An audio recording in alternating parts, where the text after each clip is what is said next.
Matt Steinway, welcome to Business Insider. Thank you. Milestone Bellanova. We Yes. inhabit any decent boardroom we can, and this is exceptional. So we thank Barbara and her team for that. Awesome. Go, Barbara. Yes, indeed. A fine advertising agency. But we're not here to talk about that. It's you. Yes. Engaged with McGrath, Yep. Real Estate at Terrigal, Mhm.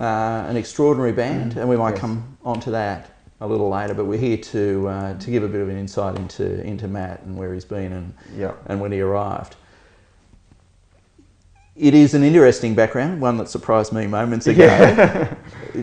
Yep. 15 years in real estate before that. Yes. Just tell me a little more. Yeah, well, I mean, I grew up at Maroubra, serving there all my life. And then I ended up living in the city and I was a bouncer on Oxford Street for 10 years. Mhm. And then ended up in a lot of things I probably shouldn't be involved in. And the wheels fell off the cart in a big way. And then I ended up homeless in Camperdown, living in a squat. So then I rang a friend and just left with the clothes I was wearing basically and stayed out the back of his parents' house for 9 months. Oh. And he just bought me food and whatever else and helped me out. And I didn't know anybody up here apart from that one guy. So that was 16 years ago? Yeah, Yeah. yeah. And then I rang an ex-girlfriend and said, Delise, you know, I'm in a bit of trouble. What am I going to do? And she said, yeah, you're in a lot of trouble. And so I had a lot of stuff I had to sort out in Sydney as well. And then she said, why don't you get into real estate? Now, I don't know if she thought everyone in real estate was a bit dodgy or something, but I think it was a joke at the time. Right. And then I took it literally and grabbed the yellow pages and just rang everybody and asked if there was a position for a trainee. And I got a start. Okay. And a star was born.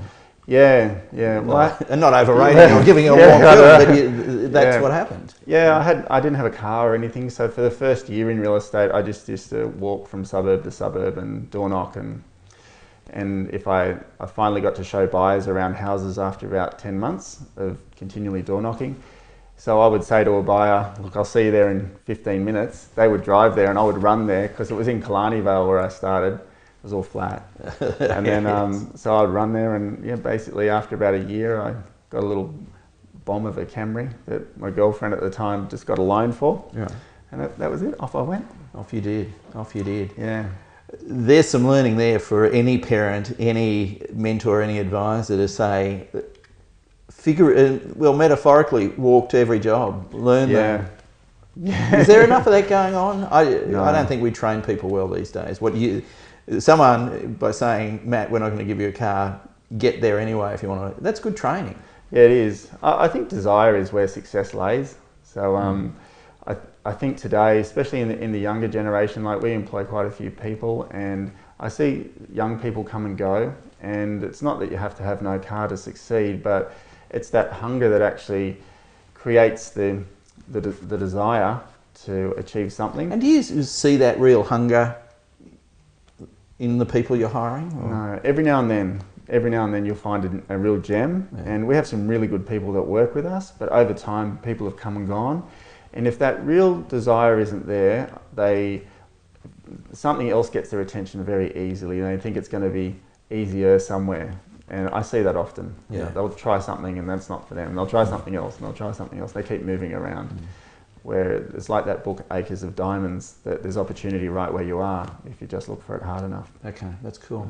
We might come back to some of those Sure. thoughts. Yeah. Because the trainer and developer is coming out and you're right there. Oh, right.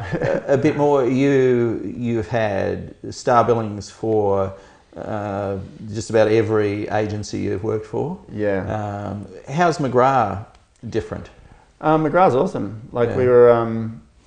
we were Rain and Horn before for 6 or 7 years, and I was the #1 agent in the country. Our office was #2. We had no reason to change brands at all, but we liked what John's vision is, so John McGrath, and we like his company, and we sort of like what the brand stood for. So it was a big move for us when we changed. At the time, people didn't really know McGrath up here, and people were coming into our office when we changed brands and said, what's McGrath? Is that like a hairdressing salon?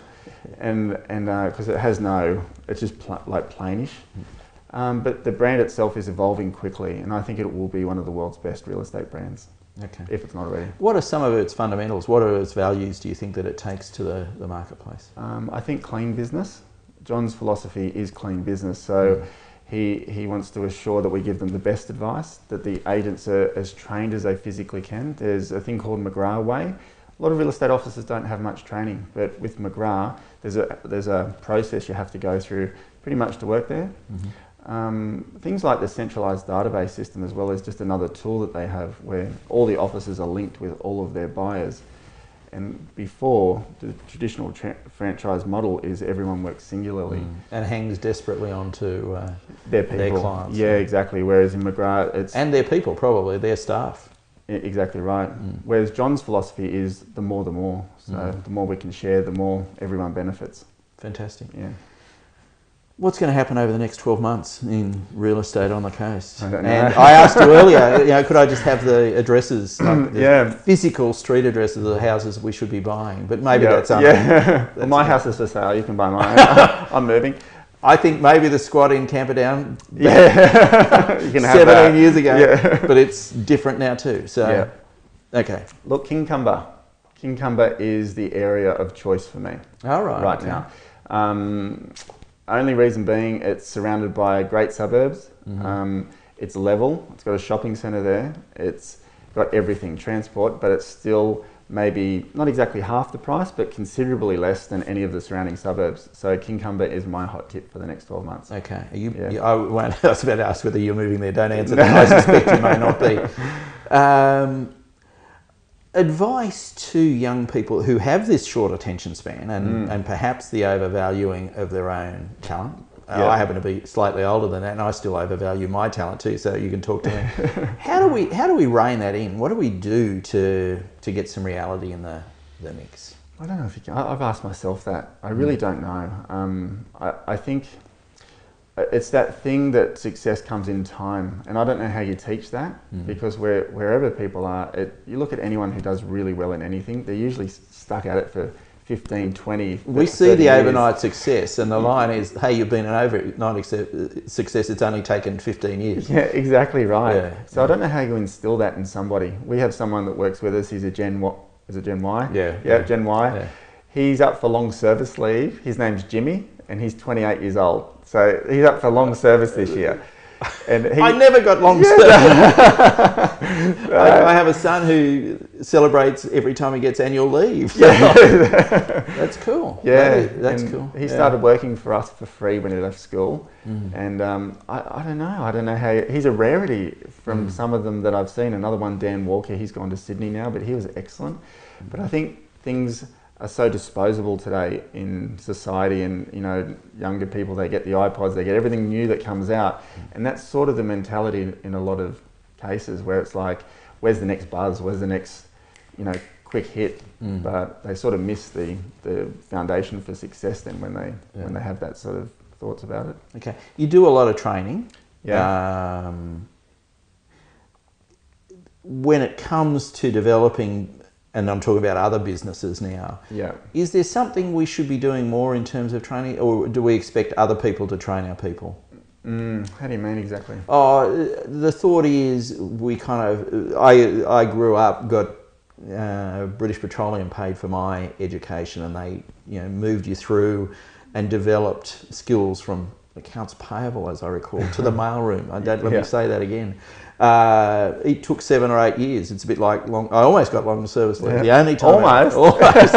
And I left an industry that created the 9-day fortnight. How clever am I?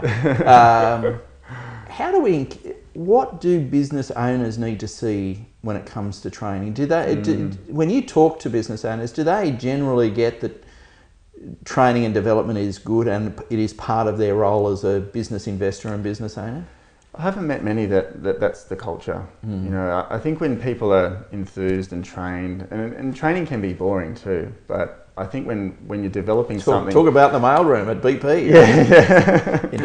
But when you're developing something that's of interest to somebody else, you're going to get better performance from your people. So, everyone's different, but if you can have a sort of training model that interests people, I suppose, it excites them. They want to grow and develop, but when it gets boring and there's no attention from the leaders of the business in terms of where the business is going, there's no excitement about you know, where is the business going in itself. It's just every day coming in, expecting people to do stuff and hope to get the best out of them. That's what I see a lot in businesses. There's the CEO or the leaders want a great business, but do they really necessarily share what's in their mind with everybody else, whether it's through training or just even spending time with them and being plugged into where each person's at in their company? Yeah, we can all do more of that. I think so. Yeah, it's something that we're acutely aware of, and I think that's something that John does very well. He does. Yeah, he does really well. Fanatical, I think some might say, in that area. Yeah. Positively, not. Yeah, positively. Yeah, that's cool. OCD maybe, but yeah. I've never met the man, but I've seen it. But you look at John McGrath, you look at Richard Branson, you look at Steve Jobs, all of those people that, and they all seem to have that energy or stance about themselves where they're always thinking here, you know, and how do they get the people that are with them to be as enthused as they are about reaching this point. Indeed. You know, There's the challenge. That's true. Okay. Soapbox, rant time. Do you have something that you would love to change? Me? Change? Like in... Oh no, not personally, but you know, in the environment we work in, it could. Actually, we had an interesting discussion about the education system and the irrelevance of that at the moment. So it can be anything. Yeah, there's two things. There's Bricks for Bears. I don't know if you ever heard of them. No. But in overseas, like in Iran and places like this, they pull out bears' teeth and they pull out their claws while they're awake, right? And then get them to fight pit bulls in a ring. And there's a cause that's supporting this and trying to get them out of there. And they're doing extremely well. And every $1 is a brick for a house that they build, like an sanctuary or whatever. Yeah, and so that's one thing I'd like to change, get those bears out of there. And the other thing is homelessness on the Central Coast. That's something that, for youth, like I've always wanted to be a part of. There's quite a lot of homeless youth up here. I think more than we'd care to even estimate. Yeah, and I'd love to get involved in that, but I don't know exactly how. But that's something I think we could all be a bit more aware of up here. Yeah, it'd be pretty scary, 15-year-old sleeping behind the shopping centre in Gosford. Yeah, and you know better than most. Yeah, exactly right. Matt, your industry, the real estate industry, is probably at the forefront of technological change. Yeah. Is it? What's happening there, and what are the differences that are in the marketplace to 5 years ago? Yeah, well, I mean, the internet's massive now, and people think maybe the internet will replace traditional media, and I think that's becoming more prominent. The internet, for sure, it's easier, it's convenient. You can look at your suburb within an hour at night. You don't have to wait for the paper to come out next week. But I think there's a place for both. So some owners say, I just want to go on the net but not do the paper, that's fine. But still almost 30% of our sales come from the newspaper. So it's a third of our marketplace comes from there. The internet in itself, I think will, one day, maybe another 5 years, that might drop down to 10% from the paper, and the net might be 60 or 70% with all the other things as well on top of that, like signage and what's whatever. The agent's role in that then? Do they because by definition it is a critical buffer between purchaser and vendor. Yeah. So does the technology change your role in that mix? Yeah, it does. It makes it faster. It certainly makes the service faster, and an agent has to be equipped to get back to people quickly. So someone from Sydney sees an alert on a property from the net, for instance, and they want contact straight away, even if it's 9 o'clock at night. My phone's always going right up until all hours of the night from people asking questions about property. So I think the agent's role in that is they've got to be up to date today and be willing to service people like that, because if they don't, and here's an interesting stat, realestate.com sent a buyer inquiry out to every agent in Australia. So realestate.com is a generic site, most popular site in the country. Only 19% of agents got back to them. Only 19. So that's pretty scary when you think about it. So I think any agent today needs to be ahead of the curve, not trying to keep up with the curve, and then they'll do okay. The other thing is social media. Buyers are going to shift to social media pretty soon. It's coming slowly and surely, but buyers, owners will be assessing agents on their social media capabilities and their savviness with it. So that's another thing that agents have to get in front of, not in 2 years' time decide to catch up with it because the industry's gone that way. Now, just market intelligence here, or lack of intelligence, I'm not sure.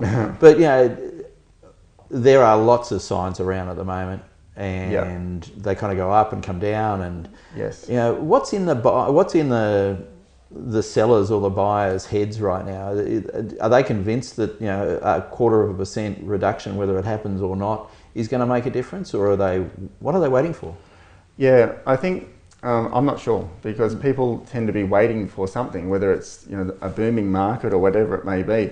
The marketplace is fine. The marketplace is actually quite good. It's a normal market. It's not a bad market. We say it's bad because it was buoyant, so aggressive 6 years ago. But even in the aggressive market, it wasn't a pretty market because there was less properties for people to buy. People still put too much money on their houses, like owners. It was still a management process. So you've got to look at it, what is it like right now? Are there buyers for my property today? And I think the mistake that a lot of owners make right now is not listen to the marketplace, because a property is only worth what it's worth. If you price your home correctly today, it will sell within 30 days most of the time. There's hundreds of buyers out there, but they're just a bit more versed today. So at the moment, buyers do all of their research over a month or two before they start or before they're in a position to buy. So when a property comes on the market in the area of choice, they know how much it's worth. If it's out by 5% today, they'll just leave it because there is more choice on the market today. So the key thing right now is don't wait for anything. If you want to move and you want to sell, just price your home right. Someone will buy your house for sure. Because it is an investment, and you've got to be smart about it. Yeah. And have input, I guess, with the agent. Engage with the agent. Yes. And even more important, maybe listen to them. Yeah, exactly.